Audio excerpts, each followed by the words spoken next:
के ज्ञान मंथन स्टूडियो में आप सभी का स्वागत करते हैं।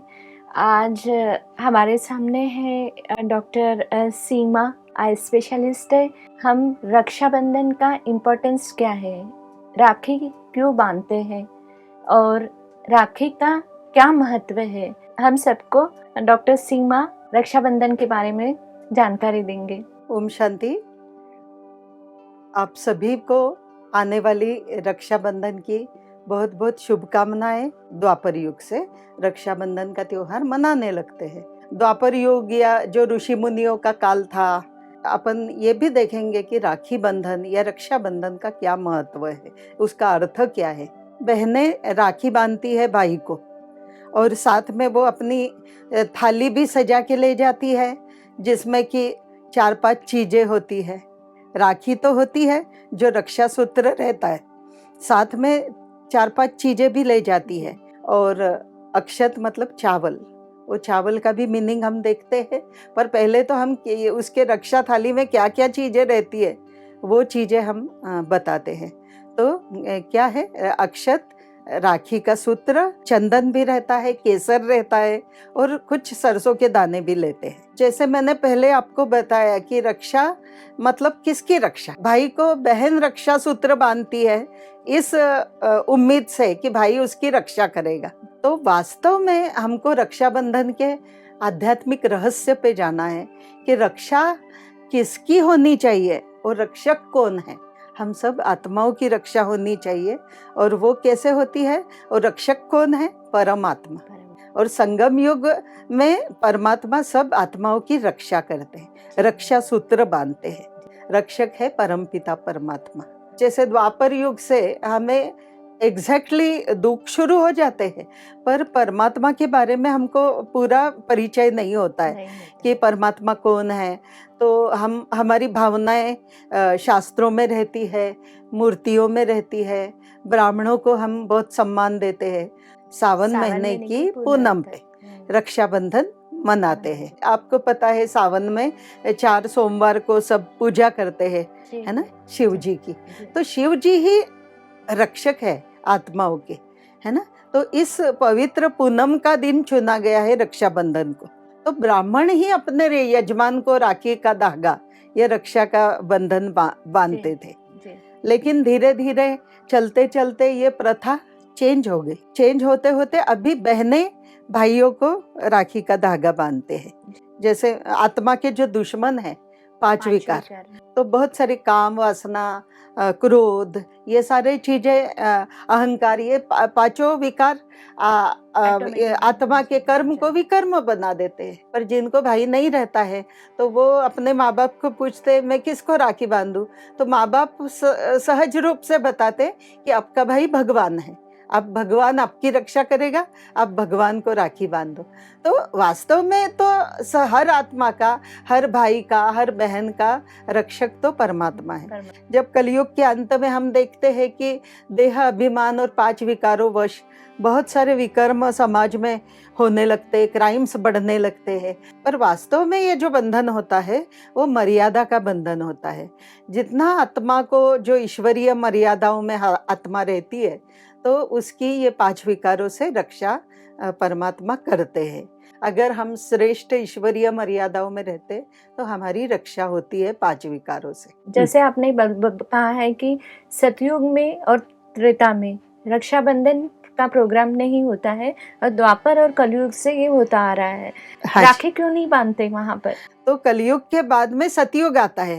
ये जो कलयुग का अंत और सतयुग के आदि के बीच का जो छोटा सा पीरियड रहता है जिसमें परमात्मा इस युग में आते हैं, जिसको हम संगम युग कहते हैं। ये रक्षाबंधन हमको परमात्मा द्वारा वास्तव में बांधा जाता है। और ये जब रक्षा और ईश्वरीय मर्यादाओं के बंधन में हम सब आत्माएं जब बंध जाती है तब हम धीरे धीरे राजयोग की शक्ति से हम पावन बनती जाती है। तो केसर क्या किसका प्रतीक है? ऊर्जा का, शक्ति का प्रतीक है, वो प्रतीक है।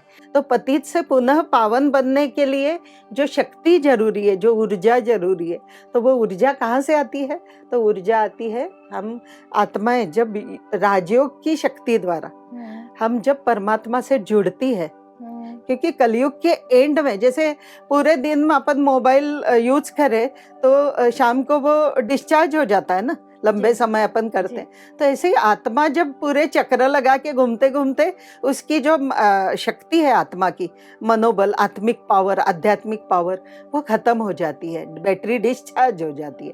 तो फिर से वो बैटरी को चार्ज करने के लिए जैसे अपने को इलेक्ट्रिक प्लग से करंट कनेक्ट लगाते होना हैं। पड़ता जी, है, जी। वैसे ही आत्मा को परमात्मा से कनेक्ट होना पड़ता है।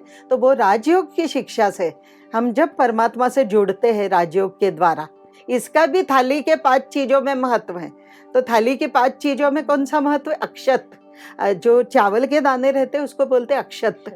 तो अक्षत मतलब कभी भी नष्ट ना हो ऐसा। हम आत्मा है वास्तव में, पर जो शरीर है वो तो नाशवान है, नश्वर है, वो तो खत्म होता है, वो अक्षत नहीं है। तो अक्षत कौन है? आत्मा है। देहभान को भूलने लगते हैं, तब हमको परमात्मा से भी हम जुड़ने लगते हैं, और परमात्मा से ही सारी शक्तियाँ हमारे जी। अंदर आती जाती है, और 5 विकारों से हमारी रक्षा होती है ना? ये रक्षा बंधन है। जी। मतलब 5 विकारों से रक्षा होती है। और जो केशर की बात बताई मैंने कि केशर ऊर्जा की प्रतीक है, तो परमात्मा से जुड़ के हमको वो शक्तियाँ या ऊर्जा मिलती है। तो वो ऊर्जा मिलने के कारण क्या होता है कि आत्मा शक्तिशाली बनती जाती है। तो हम जैसे उससे जुड़ते हैं, हमारे आत्मा में जो हमारी खोई हुई जो शक्तियाँ है वो वापस आने लगती है परमात्मा से जुड़ के, और हम फिर मास्टर सर्वशक्तिवान बनने लगते हैं। तो ये एक चीज हो गई, ऊर्जा आ गई। फिर चंदन रहता है, तो चंदन मतलब चंदन एक तो शीतलता देता है, और दूसरी बात चंदन की खुशबू होती है ना? तो हम इस समय जब परमात्मा से योग लगा के अपने में परमात्मा शक्तियाँ भरते जाते हैं, तो वो दिव्य गुण भरते जाते हैं। तो वो दिव्य गुणों की जो खुशबू है वो दूर दूर तक फैलनी चाहिए, है ना? वो फैलानी चाहिए। तो गणेश जी को सबसे ज्यादा प्रिय है दूर्वा।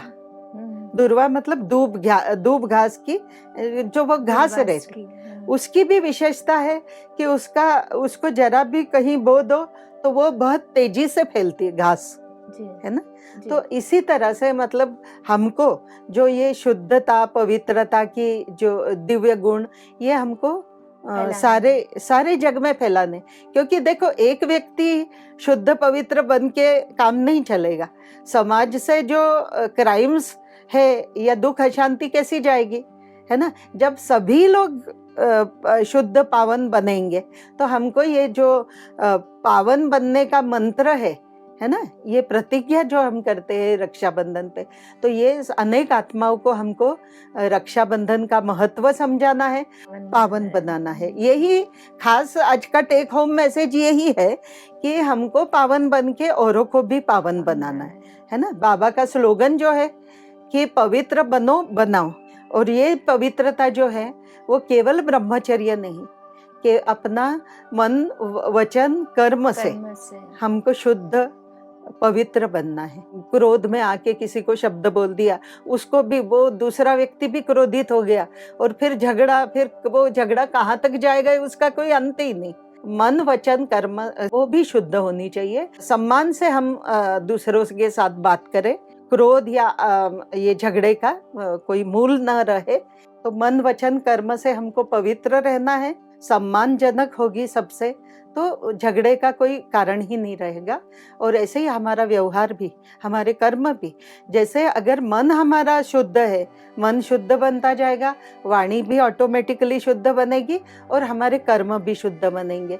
तो ऐसा जब समाज सारा शुद्ध पावन बनता जाएगा, तो ये जो 5 विकारों को कोई स्थान नहीं रहेगा, किसी को भी रक्षा के लिए चिंतित होने की जरूरत नहीं पड़ेगी।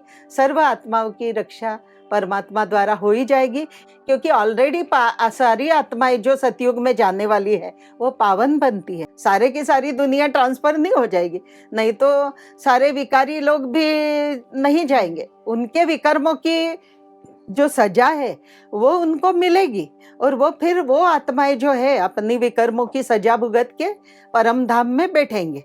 लेकिन जो आत्माएं इस समय परमात्मा की ईश्वरीय पढ़ाई में पढ़ के राजयोग के माध्यम से अपने को पूर्ण पावन बनाएगी, तो वही आत्माएं सतयुग में आएगी। युग में निर्विकारी है, 5 विकारों का कोई स्थान ही नहीं है, तो रक्षाबंधन का कोई जरूरत ही नहीं। भगवान के ध्यान में भी शुरुआत से हमको यही सुनने में आता है कि अब नहीं तो कब नहीं, तो तीव्रता से जो भी परिवर्तन करना है, पतित से पावन बनने का, विकार छोड़ने की प्रतिज्ञा लेने का, तो वो इसी समय तीव्रता से करना है।